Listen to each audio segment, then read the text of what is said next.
So our first comment comes from Matthew Wiles, all the way in the UK, long-time watcher of the show. Matthew says, while you're on the road, next week when Kim and I are driving Route 66, while you're on the road, see how many films you can recreate.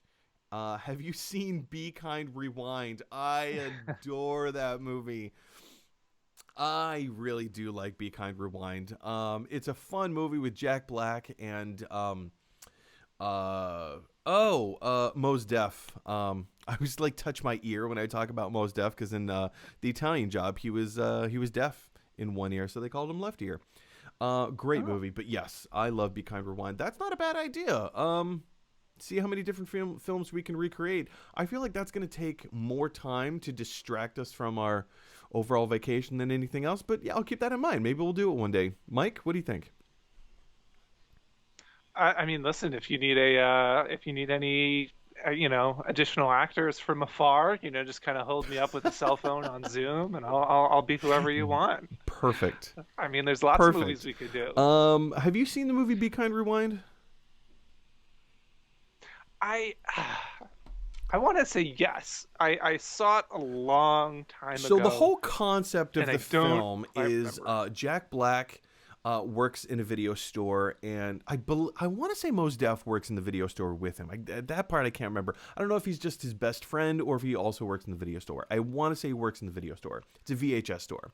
Now keep in mind when this movie came out, Blu-rays were just starting to blow up and become like the new big thing, right? There was like the whole battle between HD, DVD, and Blu-ray, right? And then Blu-ray won and whatever. But, DVDs had the mainstay in terms of home video. So Jack Black and Mos Def work in a VHS movie rental store. They don't have any DVDs. They're all VHS. And the store is owned by Danny Glover. Well, Danny Glover he's a big lover of jazz music, and so he goes off to like this jazz festival and leaves Jack Black in charge of the video store. Something happens with a magnet. There's like some kind of super powered magnet. I can't remember, but Jack Black ends up erasing all of them, because like if you take a magnet up against a VHS tape, cassette tape, you will erase the movie or the contents on the cassette, right? So he erased every single movie in the entire movie rental store, and so now he and Mos Def get a video camera and they recreate all of the classic movies. So they do like Ghostbusters, they do James Bond, they go through like all these classic movies and recreate them shot for shot, scene for scene, but in like a really dumb, cheap recreation. Like if you think of give a handheld camcorder, a 1990s camcorder, to two children, and say, hey, go recreate this movie as best as you can. And they kind of became like these cult underground classics where people started coming back to the video store to watch the, what was the term they used? It started with an S. It was like suede or... Oh, man, it's been so long. I can't remember. Anyway, it was like the suede version or whatever word it was. So you could rent Ghostbusters... Yeah. Or you could rent Ghostbusters, the suede version. It was, it's wonderful. I do, yeah. Now that we're going through it, I remember, I definitely have seen the movie. I don't remember the finer details, but I have absolutely seen that movie. Love Jack Black, and it's kind of fun seeing him having a miniature comeback in the social media world. I don't know if you've seen any of his really bizarre TikToks, but they're super fun. TikToks, but I've seen. Did you see the Princess Bride remake thing with all the celebrities? There are maybe like 20 or 30 different celebrities that got together to recreate classic scenes from the Princess Bride, socially distantly. Super fun. Funny. It was so good. It was so good. All right, let's move on. Dominica May. Dominica, former guest on the show earlier this week, I believe. I think she was a guest on the show on Monday. Dominica says, honestly, don't understand why so many shows I watched when I was younger are getting reboots. Well, because they make money. That's the short answer. People want to see new versions of the characters and stories that they saw when they were younger. I mean, they make money. they're kind of guaranteed to make money. Let's look at the reboot of Footloose, of which I will never watch, just because the original with Kevin. Like, why do you remake that movie? Kevin Bacon was Footloose. Nobody knows who this kid was that was in the reboot version of Footloose. Right. But like, they remade it because they thought it was a good idea. It's a familiar property. People are going to come out to see it. They didn't. But reboots, in general, in remakes, they make money. That's it. And for the most part, people like to see it. Yeah, I mean, yeah, that's kind of the bottom line. And again, like, I love new ideas. I love new creations. I want to see more new ideas and new creations. I think we are kind of sort of starting to exit the nostalgia era of film and television where everything just gets rebooted over and over again. I think there's like a light at the end of the tunnel that we're starting to see with that, but at the same time, like, again, like, I don't mind it. Like, yeah, listen, forget it. Give me more X-Men. Just lay it on me. I mean, I love do it. have Like, I do kind of have a line that I draw. My line is, there are certain properties in certain films that have risen above what, like they're just too classic of films. Like, you cannot make them any better. If you're going to reboot or remake, you need to do it better than what the original was. I always use Ocean's 11 as my classic example. The reboot with George Clooney was brilliant. And if you've seen the original Ocean's 11 with the Rat Pack, it's terrible. It's not a good movie. But, the purists will say, yeah, but it's the Rat Pack. Of course. No, the Rat Pack is not a good movie make. It was a great concept, but it was executed so poorly. The Steven Soderbergh version was beautiful. It was genius. I loved it. Back to the Future is a property that is perfect the way it is. There is no need to remake or to reboot Back to the Future. Leave it alone. It's a perfect entity the way that it is. You're not going to improve on it. I mean, maybe in 100 years from now, technology may change and storytelling may change, and maybe they could improve on Back to the Future in 100 years. But right now, you can't improve on a perfect film. Yeah. So that's kind of where I sit. Yeah, I mean, I'm someone who's just like a huge sap, so like I get emotional when I see like my favorite characters come back. Like when I first watched like Force Awakens, like the second Chewbacca and Han Solo come on in the Millennium Falcon, I'm like, oh yeah, they're there. It's beautiful. So I got a fun story about that. So I'm probably Star Wars Celebration is basically the Star Wars version of Comic-Con. In 2015, I believe, when that trailer was released, because that's when Force Awakens came out, right? It was December 2015, I believe. So some friends and I, we drove across country from Atlantic City to Anaheim, California in 2 days. No joke. We made the drive in 2 days from coast to coast. And later that night, when we got to California, we got to sit in the massive amphitheater of the Anaheim Convention Center, where they debuted for the first time the trailer for Force Awakens. Like, there was the teaser that came out a few months before, but we were the first audience to actually see the actual legit bona fide trailer of the Force Awakens. And there must have been more than 10,000 people in this arena. It was packed. It was so full of energy, and I've never been in a place before. When Han Solo came up, and like at the end of that trailer, we all remember Han Solo rushes into the Millennium Falcon, and Chewie's behind him, and he says, "Chewie, we're home." The whole place erupted with roar and cheer. I've heard applause and cheer before. Being a comedian performing live on stage, I've heard applause before. I've heard laughter. I've heard gasps of energy. I've never felt an audience before. It was like you could feel the energy. It was so it was.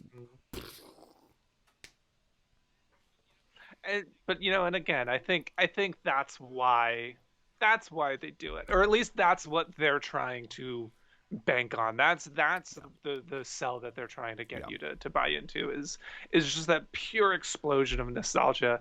And some are successful, and some just aren't, and I think the more studios kind of trust in the fans and the Right. creators and the people who grew up with these things and love them, the better it is because they Yep. understand it. Whereas like the more like the studio kind of tries to write like an algorithm and try to figure out how to process the most money and get the most nostalgia from this, make a math equation, then it becomes bad. I So I think, just remembered. you Sorry, just I'm need going to to cut you off for a trust the brief second. creators. I just No, remembered go the for it. Yeah. term from Be Kind We Wind. It was swayed. It wasn't swayed. It was Swayed. sweeted. Excuse me, sweeted. Do you want it sweeted or do you want it not? And it was SWEDED. Sweeted. Bizarre. Anyway. Sweeted. Matthew Weil says, I'm glad Sarah Michelle Gellar doesn't want to return as Buffy. I think reboots too often try to shoehorn fan service at the expense of story. I'm looking at you, Star Wars. Yeah. I mean, that pretty much illustrates everything of what we just talked about. Like, what is it about the content that you're going to elevate? Why are you rebooting it? What new can you say about the world that we live in using these similar characters, right? Absolutely. And I'm someone who, when it comes to fan service, I don't always hate fan service. I think fan service can really work. I think Endgame is a perfect example of Yeah. fan service working. Like that is a film where it's like if you put in the time and watched all these movies for the last, 10 11 years, yeah. whatever, 10, 12 years, whatever it was, 11 years, you're going to be Mm-hmm. rewarded for it with all these little Easter eggs and Yeah. little moments. And that's a fan service that I like. Obviously, he mentioned Star Wars, Rise of Skywalker, we get this, sort of it almost tried to service the fans too much, and maybe it was some might argue, and I might be one of those people who argue that it was like the wrong kinds of fans that they were trying to service to, and so you just kind of had this like Yeah, the whole thing just fell apart. goofy amalgamation Ugh, of the whole different thing just fell things. apart. Yeah, so but I don't mind the fan service. I think it can work, but again, you have to Yeah. trust the creators. You have to put it Well, in the also have hands a of people who vision. I love mean, and that was another thing that didn't work IPs. for Yeah, Star Wars is that Force Awakens was awesome by itself. There were aspects about Last Jedi that were awesome by itself. Um,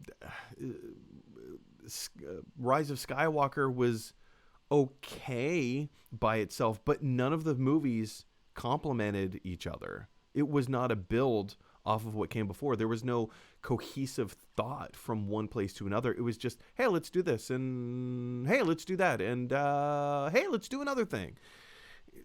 Yeah. yeah.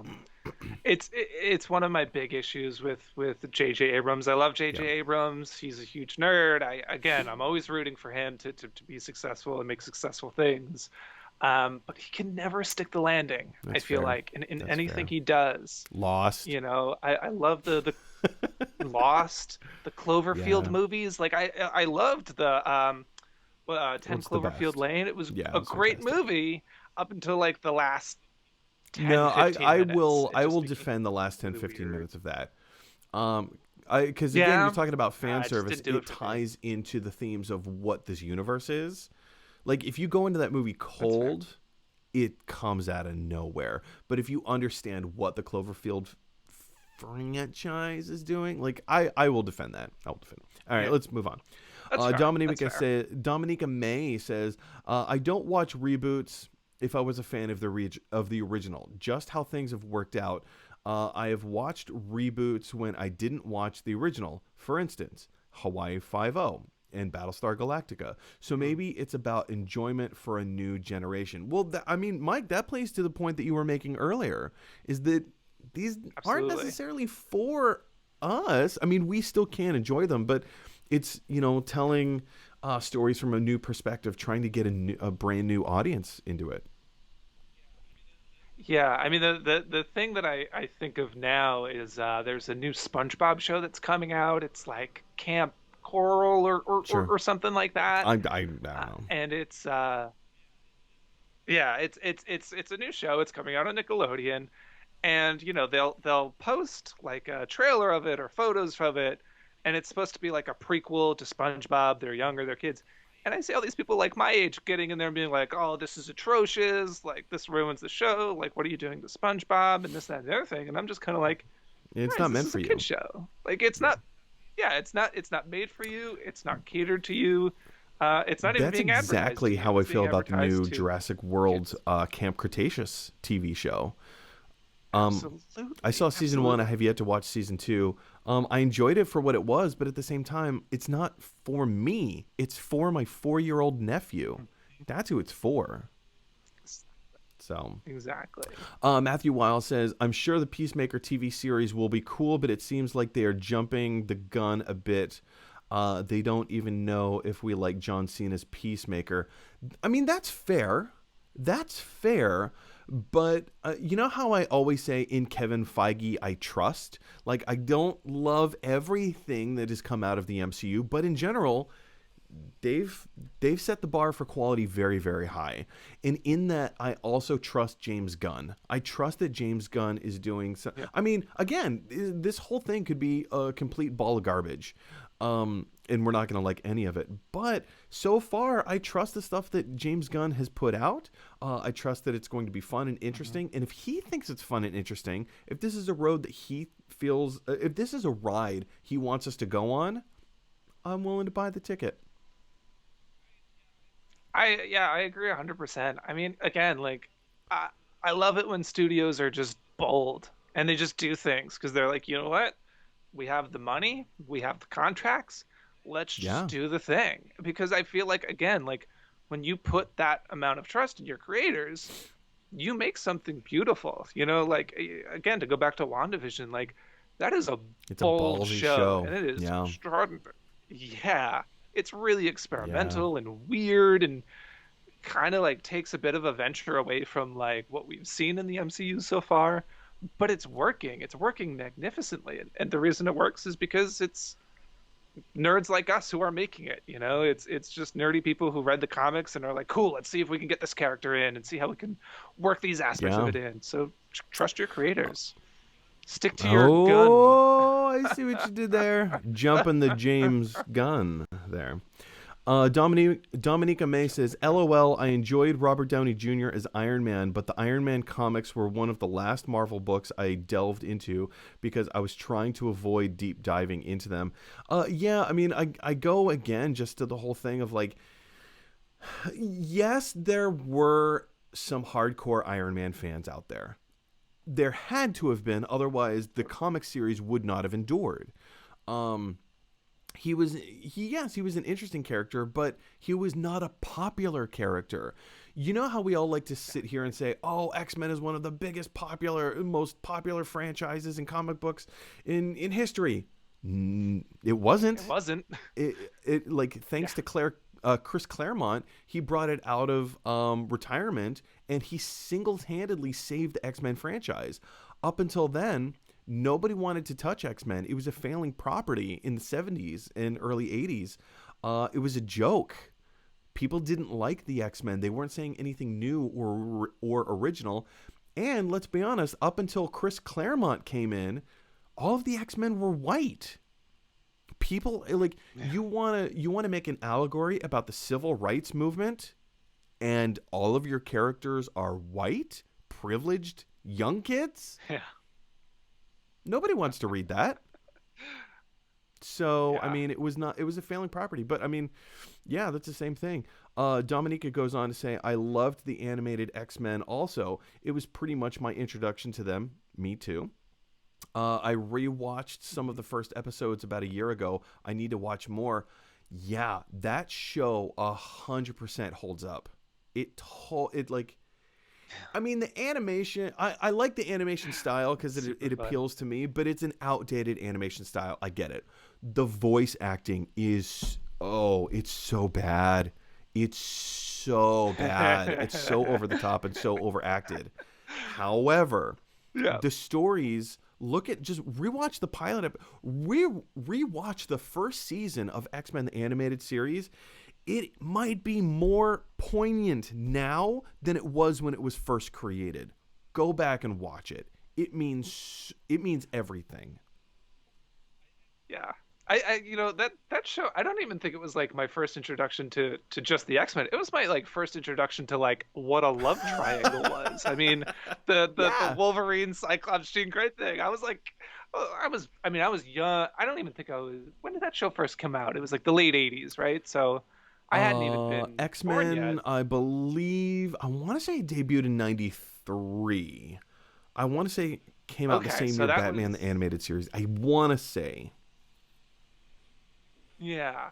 So I'm gonna age myself. So that was the year I was born. So obviously I caught the reruns later in time when they were on WB or whatever else.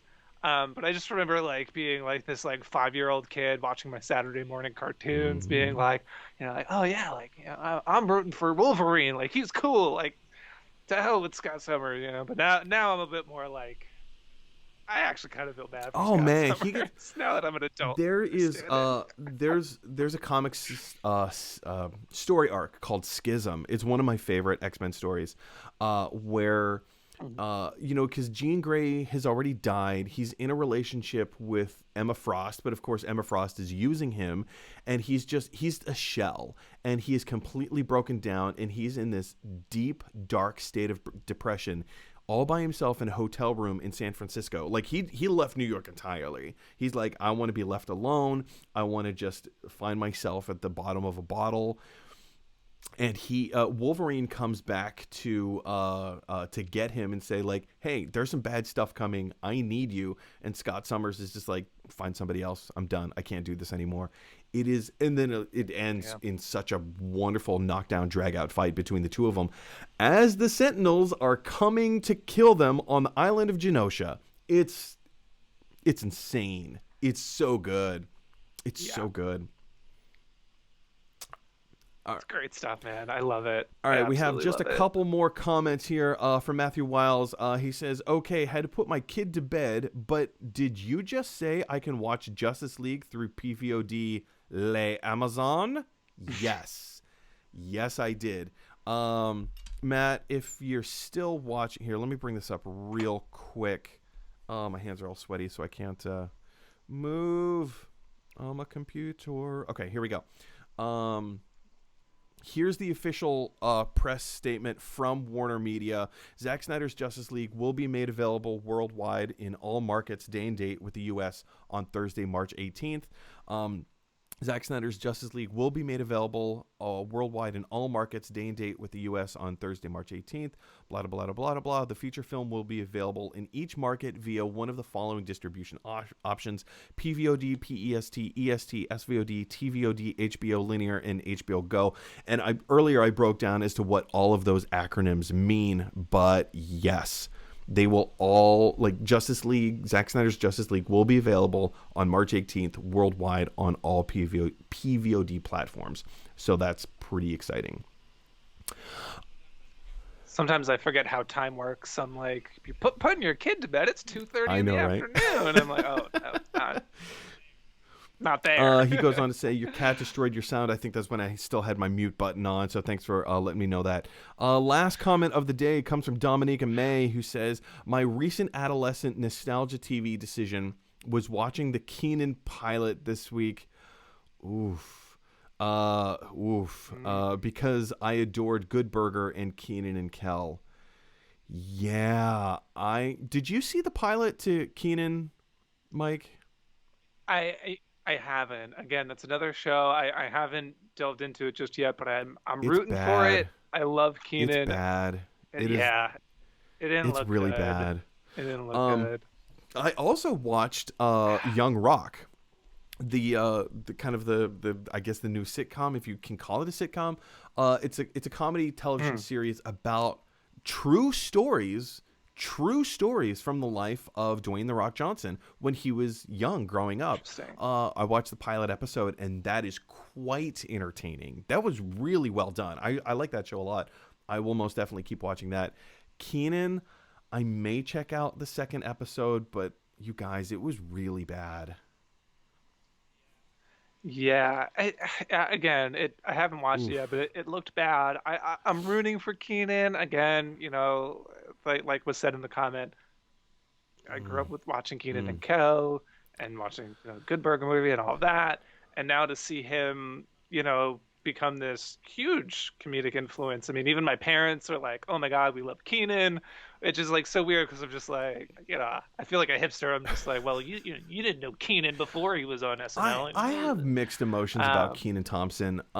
He's definitely in the mainstay, but Kenan Thompson yeah. is burgers and fries. He's comfort food. Mm, He is to comedy what uh, uh, Big Bang Theory and Two and a Half Men are to sitcoms. Like there's nothing sure. outstanding about him. He puts on blah, blah, goofy face. Blah. Like he does that kind of stuff, which appeals to the most like common denominator in terms of comedy. I don't think he has anything interesting to say as an artist, as a comedian. Um, Hmm. and I don't like his work. I'm sorry, I don't. Um, Yeah. I mean, as far as having nothing interesting to say, I think the show might wind up being kind of the the proof of that, if you will. But again, I grew up with him. I happen to like his performances on SNL. And he's been there so long, and to have that kind of commitment to something and a project like that, like again, I'm always rooting for people. I want to see him succeed. I want to see him do well. But I could totally see your I take, just don't. He's as not doing far as anything new or like, interesting or creative. It's yeah, just he just does blah kind of. Dominica May has actually followed up on what I just said. My comments about a show. Dominica says I have a different opinion, but I blogged my thoughts. But I blogged about my thoughts. mm, Dominica, I would like. We're gonna wrap up the show really quickly, but if you have a moment to put some main points of like some bullet points as to what you thought of the show, I would be very interested to hear what your thoughts are and to address them on the show. Like I said, we're gonna wrap things up pretty quickly, but if you can do that in the next few minutes, I'd appreciate that.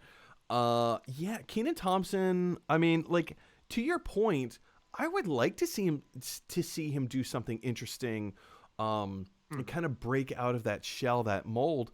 Anytime that I think of Kenan Thompson, I kind of go back to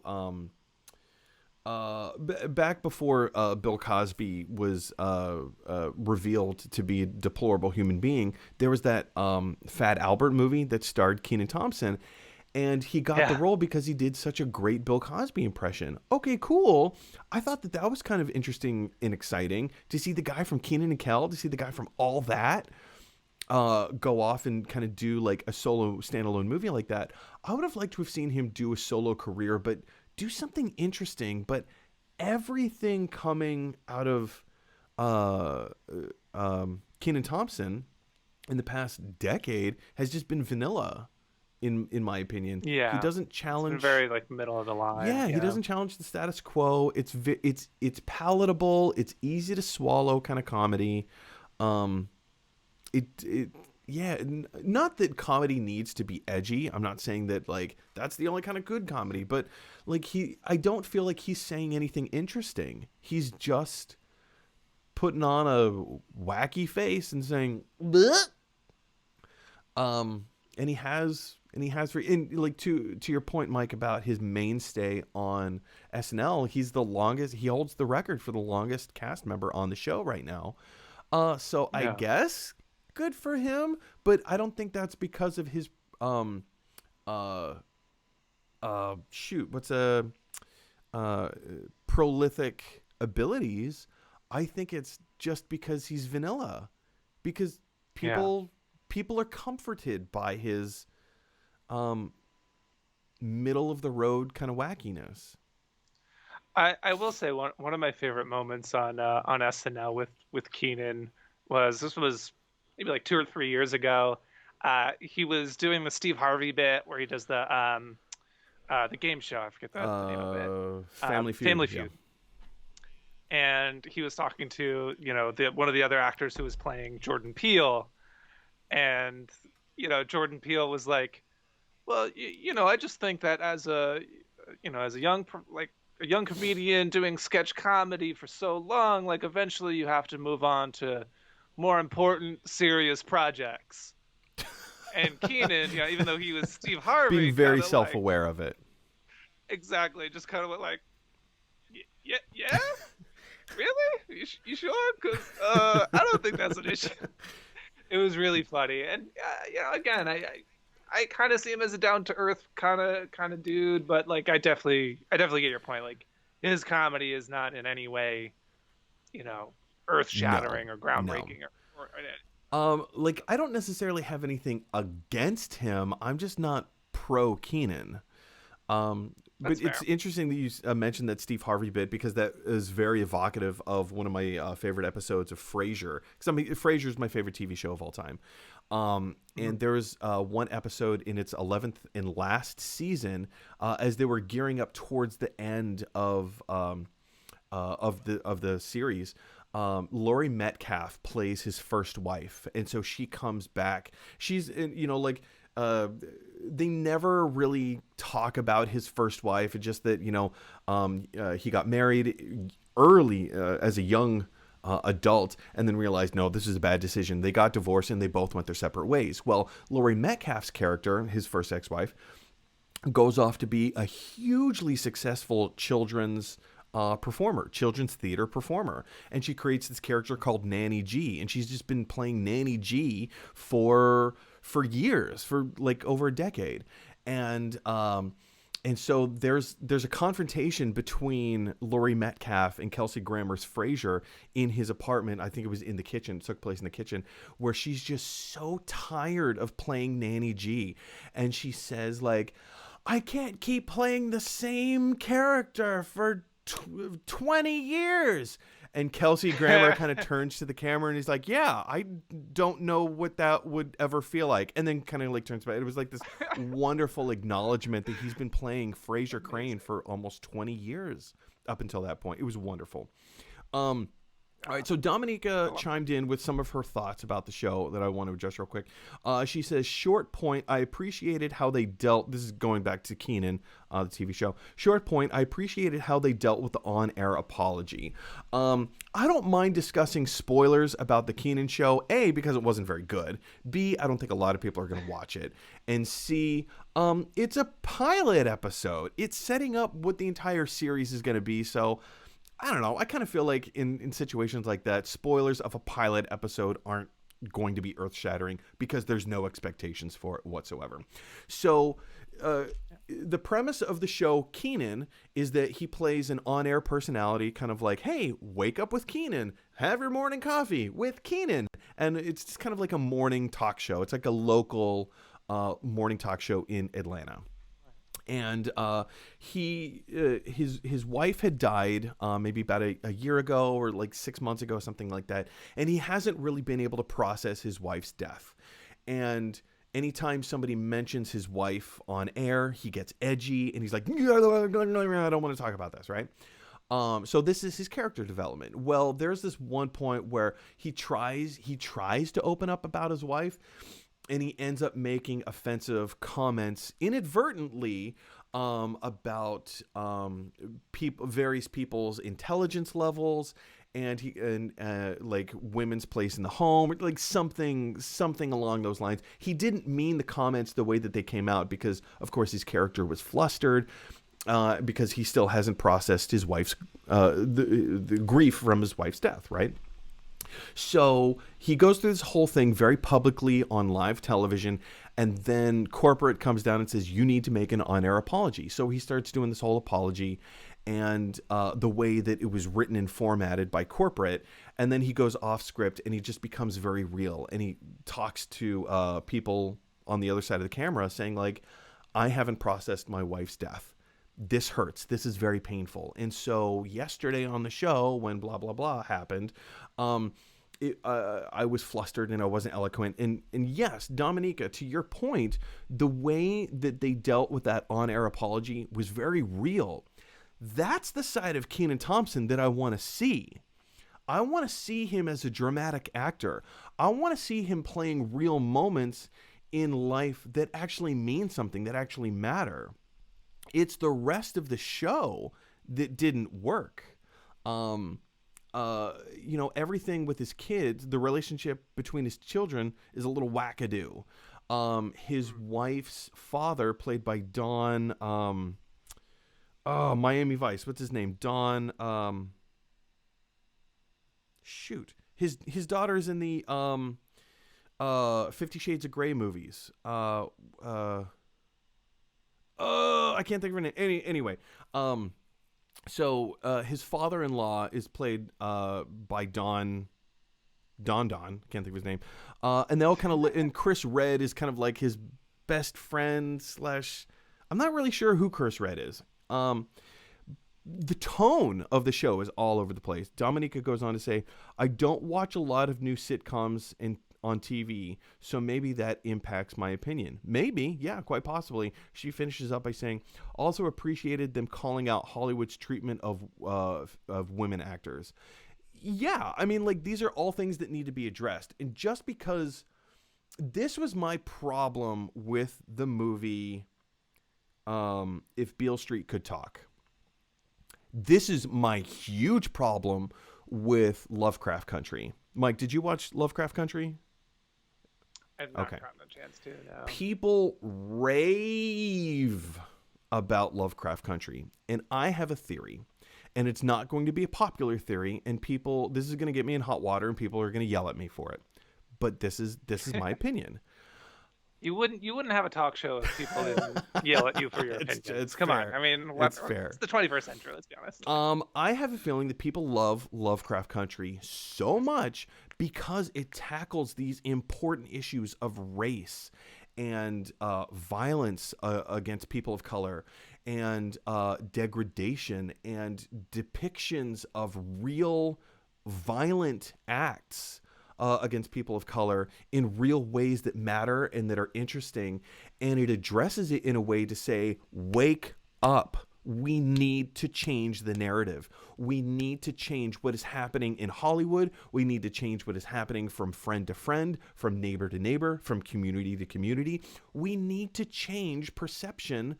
We need to change treatment of each other and wake up and say, this is still a problem. It was a problem then, and guess what? It's still a problem now. Just because shows like this, like Lovecraft Country, or even with Kenan, just because they address these incredibly important issues does not make it a good show. It means they make excellent points, and they point out fantastic points of view that need to be discussed and need to be explored. But it does not mean that character development is always imperative. You need good character development. You need good story and narrative. Where is it going? What's the journey? What are these people thinking and feeling? I knew none of that from Lovecraft Country. And yes, while they point out in the Kenan television show the inequality of the treatment of women in Hollywood and how egregious that is, that needs to change. It doesn't mean that the TV show Kenan is a good show just because it points out social change that needs to happen. That's my 2 cents or 5 cents. That's interesting because I've been watching BoJack Horseman, which, you know, in like that's kind of like the whole premise of the show is criticizing the way that Hollywood, you know, treats actors and, you know, especially actors of color and women and all that. And I think that is a, you know, sort of a bold take and an interesting take because it doesn't just highlight these issues. It says like, yeah, we're going to highlight those issues, but here's why it's even more complicated than what you think. Like, it's not enough to just say like, oh, this is a bad thing and we ought to wave a finger at it. It's like, no, this is like a complicated mess of a situation that's like really hurting people and affecting the way people live their lives, you know, in Hollywood and beyond. So yeah, I could see where that would be an issue for the Kenan show. You know, kind of like, you know, I kind of said the same thing about when I watched HBO's Watchmen series. I think it was a phenomenal, groundbreaking show. It was really, really great up until like the very last episode, because to me the last episode was just kind of like, and the white supremacists were the bad guys. It needed to wrap up because it was a self-contained story, so it kind of needed to wrap everything up into a nice, neat, clean little wrapping. But yeah, I understand what you're talking about. Yeah, and when you go back to the source material of the Watchmen, it's like, you know, yeah, like clearly these things are awful, but like these people, like there's no good guys in the original Watchmen source material. No, they're all terrible. So they're all straight out of It's Always Sunny in Philadelphia. Dominica finishes off by saying it was a pilot. We'll see what happens as the series progresses. Yeah, and I think that's I've been sitting here taking major dumps all over the Kenan show, but I mean there is a potential there. Like if they change the tone, if they change the narrative a little bit and make like real world problems, and like not real world problems, but make it more relatable, get me to care. Like I haven't been given a reason to care about Kenan's character, or any of the other characters. Like Chris Redd's character, I like Chris Redd, but he can't just keep playing the same. Hey, I'm crazy Chris Redd. You don't know what's on my mind. Yeah. Like it gets played out. So like, where's the humanity? You know, and you're right, Dominica. You are exactly right. It's a pilot. Pilots are often bad. And we'll just kind of see where it goes. We'll see where it goes. Hey, everybody. Thanks for watching. If you like this video, click like. If you really like this video, click subscribe. And if you really, really like this video, click share. Because that is exactly what the mighty Thor would want you to do. For Asgard!